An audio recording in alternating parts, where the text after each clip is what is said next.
front end developers, I feel like their value is increasing, but also so is the quantity of front end developers. And I think to an extent there's been a real drive, like with boot camps, getting people, and a lot of them really focused in on the front end, which has in some ways also, what I'm seeing is there seems to be less back end developers at this point. So kind of a bit of a drought, at least this from my perspective. Yours might be different.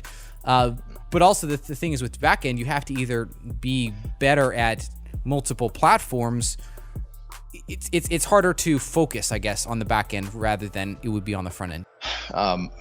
We feel a lot more of the front end world than we used to. Mm-hmm. And now I do think front end went and got itself way more complicated than it needed to.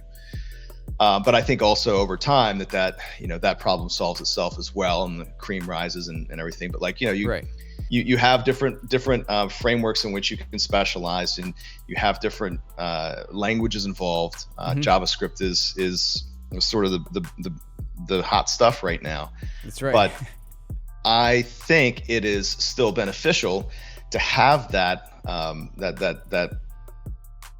server side experience, because as it turns out, one of the challenges that a lot of these front end frameworks are trying to solve for is also providing server side rendering. Right. It feels like we've completely reinvented the wheel and maybe jumped a shark at the same time. I don't want to mix too many metaphors in here, but yes. And now the nice thing is, though, if you are there, we're even getting into another level where you have big companies that are specializing in front end, for a vertical, so you have like Vue Storefront, and you can learn Vue Storefront, and you can use that experience to go across multiple frameworks. I mean, I think it's still the general challenge that there are never enough developers to be found. Yes. Now this problem is magnified in certain areas. Like, you can't find available Magento developers at all. And I think maybe the JavaScript is a little more popular, a little more in vogue. Right.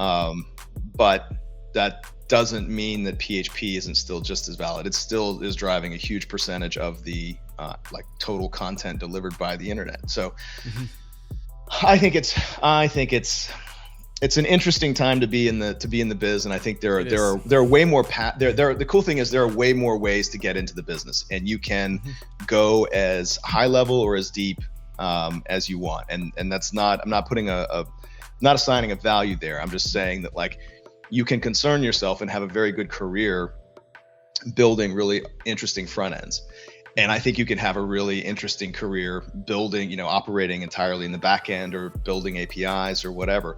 And then if you want to specialize in that full scope, well, hats off to you. If you do it well, you will have a very long, very lucrative career. That's right.